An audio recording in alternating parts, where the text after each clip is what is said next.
There is a feeling that we've all experienced, and we call it grief. But you know, grief is not one of those feelings that you experience at the moment. You know, you may experience shock, you may experience anger, you may experience sadness, but grief is much more deeply embedded. It comes later. Where does it come from? It comes from pain. When you have a pain and that pain has become embedded in your heart, then that pain turns to grief. And that grief turns to anguish.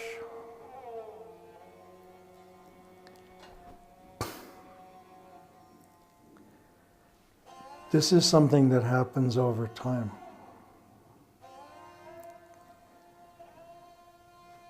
So you have to start dealing with it at the pain level, at the beginning.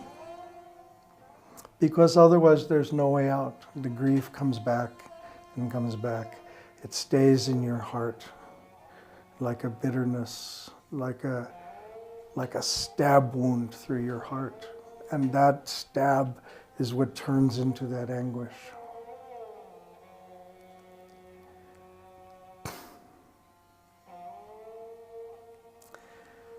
So you have to start by releasing the pain. Unless you release the pain, you cannot get out of the grief. So how do you release the pain? Pain comes from something that happened in the past. Something happened that hurt you. And instead of releasing that in the moment, that you felt that pain and then you released it, Vaheguru, and letting go to God, that pain penetrated you and you held on to it. And sometimes it becomes even so much a companion, that pain becomes your companion, and you love it, and you hug it. It's your pain, you know. It becomes a very personal thing. It's my pain. Go away, go away. I'm in my pain. You understand what I'm saying?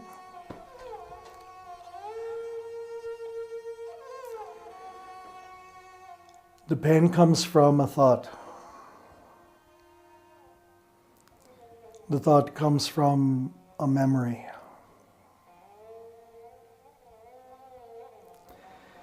Because memories are our old videotapes, you know, that we play over in our head. Someone caused you that pain. Something was said, something was done, something happened. That pain occurred. You didn't let it go. You held to it. It turned to grief.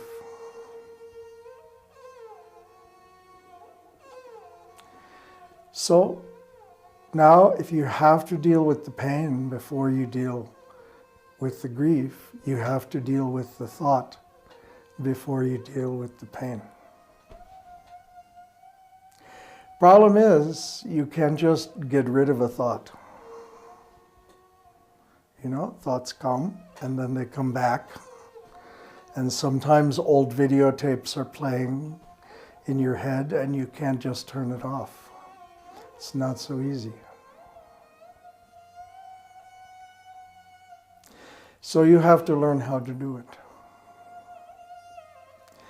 When you can release those thoughts that come back and haunt you over and over again, and cause the phobia, and cause the fear, and cause the insecurity, and cause the guilt, and cause the grief, then you don't cook in that and turn into your own anguish.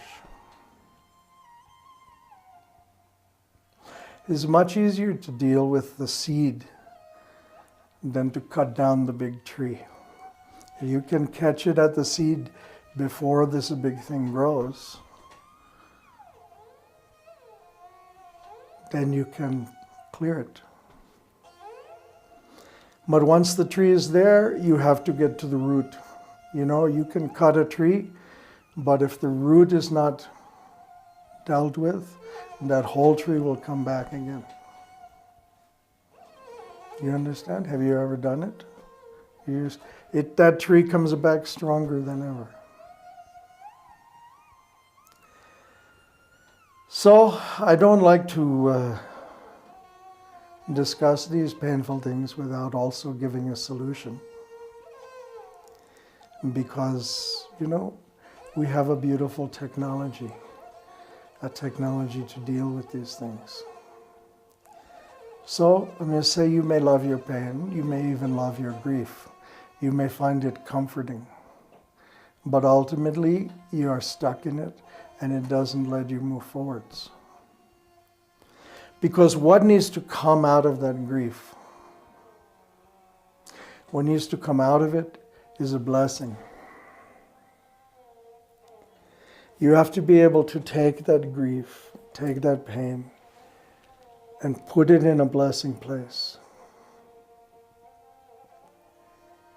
And when you don't hold on to it, when you don't hug it, my pain, my grief, but you're able to put it consciously in a blessing place, then you become blessed. And the one who caused you the pain also becomes blessed.